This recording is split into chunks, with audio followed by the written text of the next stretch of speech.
Okay po mga katoto, shout out muna tayo. Uunahin ko po ito nagpapa-shout out na kailokanuak apo ang bagag aldaw yu amin. Agpat pa shout out ni Shock ni Edward. Agga po kano isunati Tagabagani Campo, Candon City.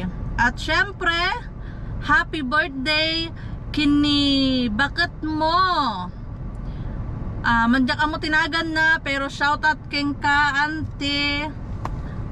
Happy birthday kin ka sa payla kumata ta agragsak ka ti unay ti birthday. Shout out din po kay Sir Alan Jan Valiente. At shout out din po kay Sir Jologs Vlog Canada. Yan, taga Saskatoon po siya. Subscribe din po kayo sa channel niya. Yun, shout out po sa inyo mga katoto. Shout out po sa mga subscriber namin and sa mga silent viewer namin. Maraming salamat po sa inyong lahat. Hello po mga katoto, magandang hapon or magandang umaga sa ating lahat. Ngayon po ay i-show po namin kung papaano po kumuha ng driving exam na DIY na hindi mo na kailangan ng instructor. Kasi para hindi na tayo magbayad pa, sayang din naman kung kaya naman natin, di po ba? So ngayon po, syempre bago yung driving exam, kailangan po natin na magpa-appointment muna for the knowledge exam, written exam na sinasabi po nila. Syempre, una, ang gagawin mo muna is maghanap ka ng MPI. Dito po sa amin, ang tawag po is MPI. Hindi ko po alam sa other province kung ano po yung tawag nila. Pero dito po is Manitoba Public Insurance po ang tawag sa amin. So, syempre, pupunta ka doon, magpapabook ka ng appointment at hahanapan ka po ng ID, which is passport. Yun po yung karaniwan na hinahanap is passport, proof of address. Kung meron ka pong bangko, hahanapan ka din po nun. Pero hindi naman mandatory yung bangko. Parang isang other lang na pwede nilang makita kung saan yung address mo. Ako po, yung ginawa po namin ni Katoto nung bago yung written exam. Nag-search po kami sa Google ng practicing exam, yung magpa-practice ka lang, yung test, di ba Toto? So, magpa-practice ka lang ng exam doon. Yung question po doon is halos magkaparehas doon sa question sa written exam. Parang hinahalo-halo lang nila or merong pinapalitan na words, pero same na tanong lang din at yung sagot halos magkaparehas lang din. Yun yung ginawa namin na pag pinagpa-practicean para makapasa. So para po sa inyong kaalaman, nag-exam po ako ng written exam once lang. Si Katoto naman po once lang din. Pero yung driving exam ko, nakadalawa po akong take. Sa first exam ko po, meron po ako critical na mali. So, kapag nagkaroon ka po ng critical kahit isa lang, failed ka na nun. So, dito po ay merong parallel exam at meron din pong road exam. So, minsan lang po yun. Hindi po kagaya ng iba na sa Hong Kong po kasi, ang pagkakalam ko is nung nag-exam po ako doon ng driving exam is nauuna yung parallel exam at may road exam. So yung road exam, iba yung kapag naipasa mo yung parallel, okay ka na doon, road exam na lang yung babalikan mo pag bagsak ka ng road exam. Dito po hindi. Pag pumasa ka ng parallel at bumagsak ka sa road test o yung sinasabi nila na driving test, mag-uulit ka pa rin. Kahit na pumasa ka na or naging okay ka na sa parallel, babalikan mo pa rin yun the next na magpapa-appointment ka ulit. Ang written exam po, pag bumagsak ka po ng isa, dalawa, kahit ilan, pwede ka pong mag-ulit-ulit. Ang bayad po namin noon $10, hindi ko po alam ngayon kung tumaas na. And yung road exam po naman or yung driving exam, may limit po yun. Yung 3 beses na bumagsak ka, ang pagkakaalam ko po, yung pang-4 na magte-take ka ulit ng exam, i-required ka na ng MPI na kumuha ng instructor para sa driving lesson mo. At kailangan po yung magtuturo sa'yo or yung hahanapin mong instructor is meron siyang lisensya. Dapat yung makukuha mong instructor ay nare-recognize ng MPI o yung tinatawag nila na Manitoba Public Insurance.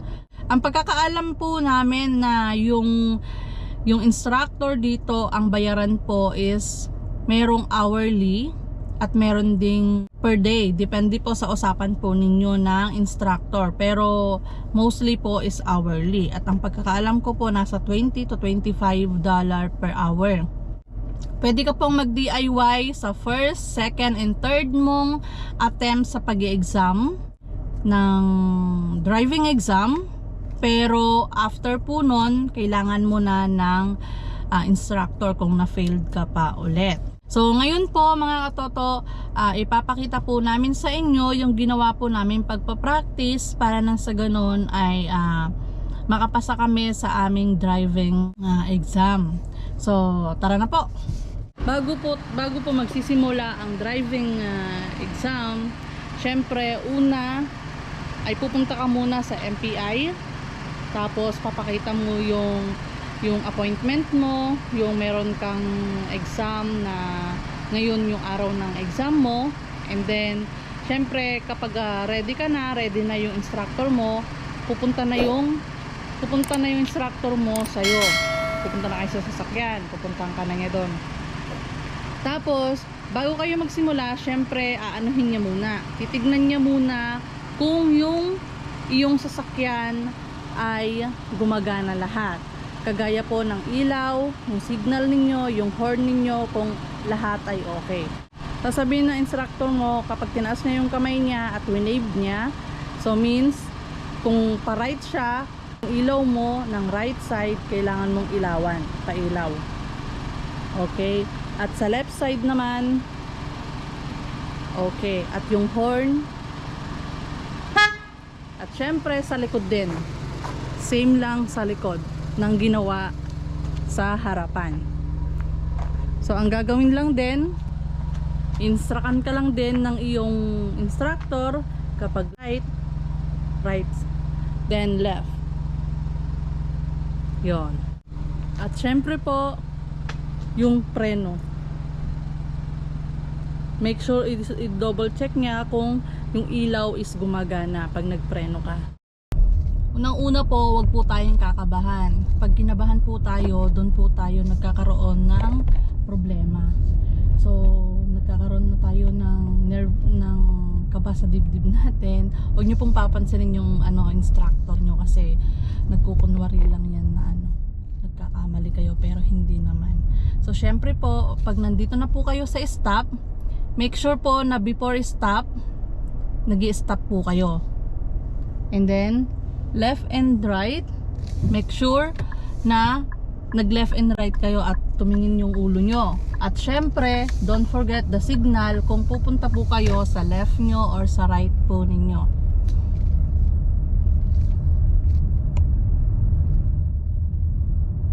At huwag nyo pong kakalimutan ang speed limit. Kung kayo po ay nagda-driving exam pa lang, make sure po na yung takbo ng inyong sasakyan ay nasa 40 to 50. Kung ano yung required.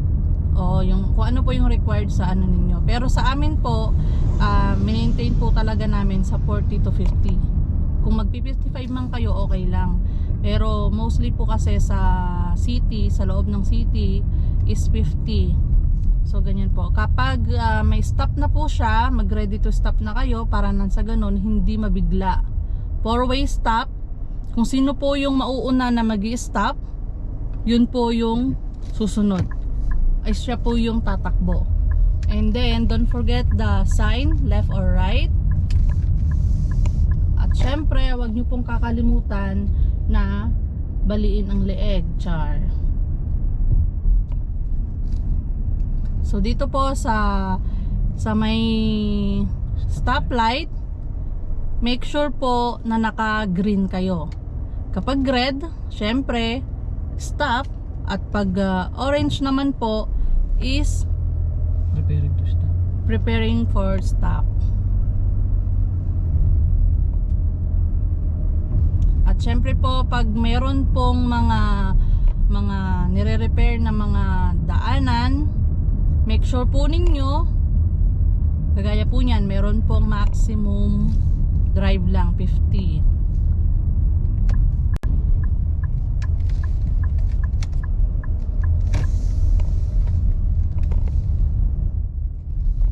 So dito po tayo ngayon sa school zone. Dito po sa school zone, meron pong limit lang yung papatakbo. So yung maximum niya is 30.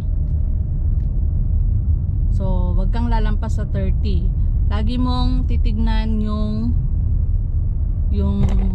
gauge mo. Gauge ba tawag naman?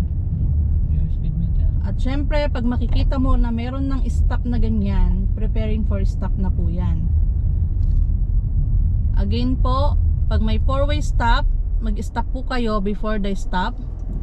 At syempre, titignan mo doon sa left and right mo, and then diretso. At kung gusto nyo po na mag-turn ng left, sign agad, then dahan-dahan, titignan mo doon, and then sa kaliko. Huwag nyo pong kakalimutan na mag-turn back kapag ganun na liliko kayo. And then pag ganito po na para siyang two-way, so magsasign kayo kung dito kayo sa left pupunta, tingin doon Right. sa likod, pag sa right, and then saka i-stop dito. Then stop. Then tingin doon ulit, tingin doon. Make sure na clear lahat before you go. So you have dapat mag-stay ka lang dito sa line mo. And then kung gusto mo na pumunta sa kabilang line, syempre magsasign ka muna. Then make sure tingin ka sa back na talagang wala, and then side mirror. Then go. Huwag mong kakalimutan na tumingin sa mga side mirror mo, sa back mo, and then ikot-ikot ang iyong mga mata. Huwag mong papansinin ang katabi mo, yung instructor mo, kasi lalo ka lang niyang paninervyusin. Kunyari nagsusulat siya, kunyari nagkamali ka, pero hindi pala. Concentrate ka lang sa ginagawa mo. Then pag ganyan na green, you don't have to slow down. Diretso ka lang. Pero kapag ganyan na merong mga dinadaanan, syempre pakunyari kang titingin-tingin sa left and right mo, ganon, but aware ka. At syempre pag ganito na merong railway, make sure tingin sa kaliwat kanan, and then pag ganyan, prepare to stop.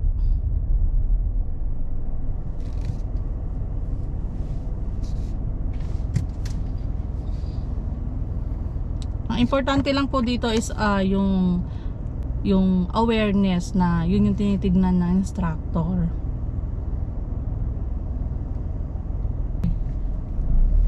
Kakalawa ka sa akin. Then mag-go ka na.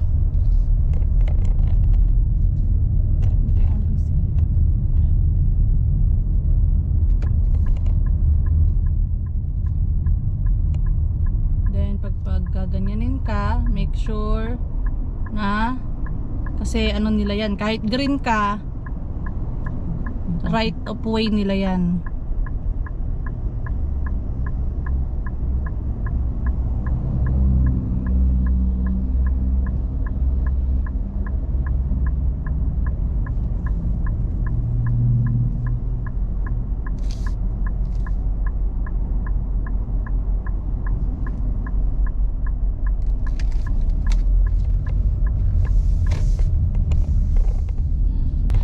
Ngayon po, dito naman po tayo sa yield. May yield po tayo dito. Hindi po tayo mag-totally stop. Dahan-dahan lang tayo kasi baka merong sasakyan sa kabila. At titignan po natin mabuti. Go. Then tingin tayo ulit. Then sign. Then go ahead.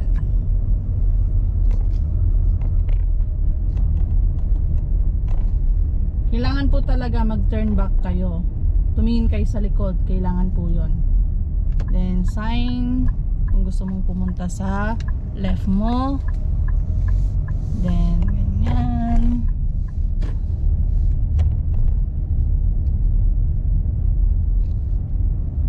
Again po, kapag may stop, you have to prepare to stop at pumunta ka sa gilid niya. Yan. Kasi may dalawa po siya. Dalawa. Then yung sign, make sure tumingin ka doon. Tingin dito. Ulitin. Then go. Then wag ka po agad-agad pupunta doon sa may gilid. Kailangan mo munang pumunta dito sa kanan.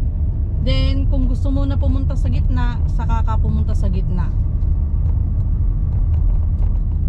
Mag-sign ka lang bago ka mag-turn doon. Wag kang pupunta agad doon sa may gilid. And then ngayon po merong railway ulit. Dahan-dahan lang, hindi porket walang stop hindi ka na mag-stop. So you have to dahan-dahan, then make sure na nagtingin ka ng left and right mo, and then go. Then again, dito tayo. Saan dito? Pupunta ka dito sa isang side, mag-turn left. So mag-i-stop ka muna. Then make sure na walang mga sasakyan before you go. Then go ahead. Kapag dito naman sa side, huwag kang pupunta agad sa right side mo. Kailangan sa left side ka mag-stay, at kung gusto mong pumunta sa right side, then mag-signal ka ulit para magpunta ka sa right side. Huwag kang didiretso agad sa right side na ikaw ay nag-turn from left.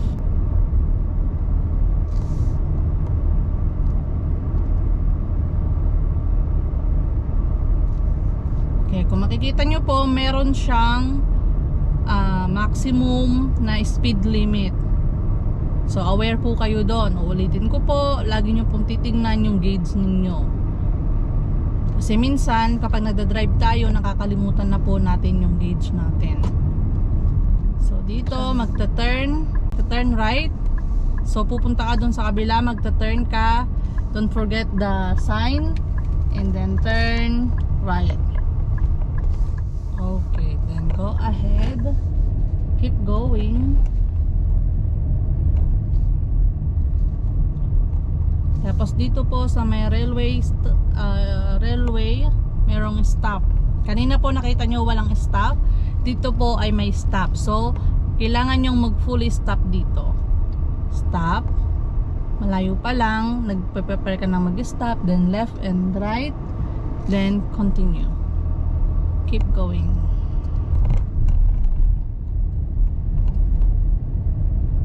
Then diretso lang. Depende sa instructor mo kung anong sasabihin. Kung yung instructor mo sinabi niya turn left, so mag-start ka ng aware ka na nun. Mag-start ka na mag-signal. Hindi naman agad-agad magsisignal ka, pero syempre makikita mo yung likuan mo at medyo malapit ka na, mag-turn left ka na, o kung left yung sinabi niya. At lagi tandaan, kapag may ganyan na board, means prepare to stop, kasi merong stop sign na doon. So again, four-way stop. Kung sino po yung unang hihinto, kagaya po niyan, nauna siyang naghinto, siya yung unang tatakbo. Ako, sumunod ako ang susunod na tatakbo. So go straight.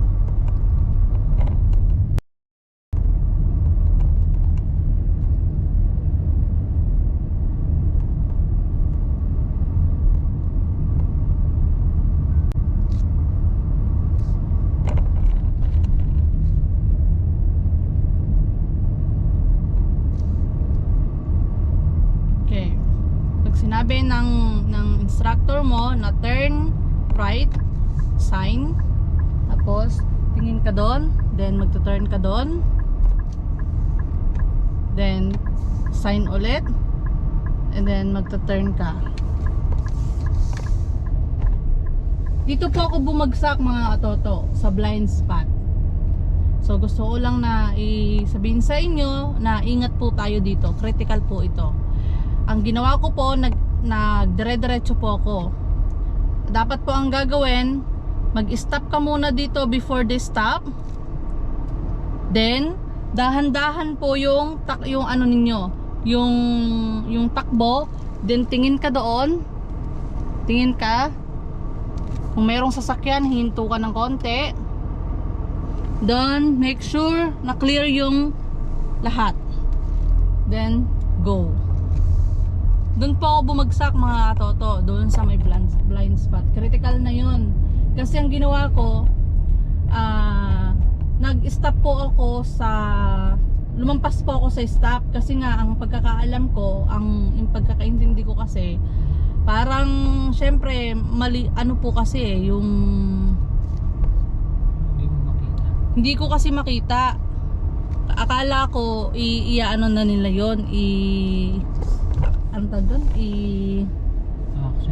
i-accept na nila yun kasi nga blind spot. Okay po mga katoto, sana may natutunan po kayo dito sa munting video namin at sana may pasa nyo po yung mga driving exam ninyo dito sa Canada. Maraming salamat po mga katoto.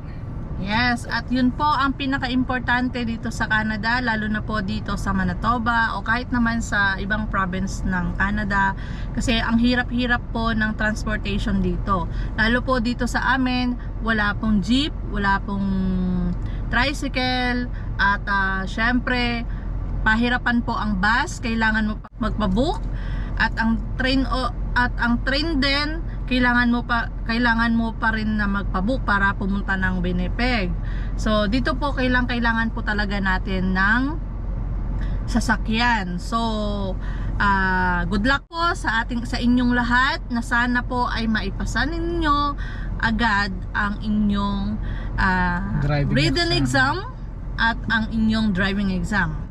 So ito po mga katoto, kapag meron po kayong lisensya sa ibang bansa tulad ng Hong Kong o ibang bansa sa Pilipinas na dala-dala dito sa Canada, hindi ninyo na po kailangan maghintay ng 9 months after nyo po mapasa yung knowledge exam. So pwede na po kayong magpabook ng appointment kung ready na po kayo sa pag-driving test para maipasa nyo na po yung driving test ninyo. Kasi po pagka wala po kayong dalang driving license sa ibang country, mahihirapan po kayo kasi 9 months po yung paghihintay doon. So yun po mga katoto, sana may natutunan po kayo dito sa vlog namin, and God bless po mga katoto. And good luck po.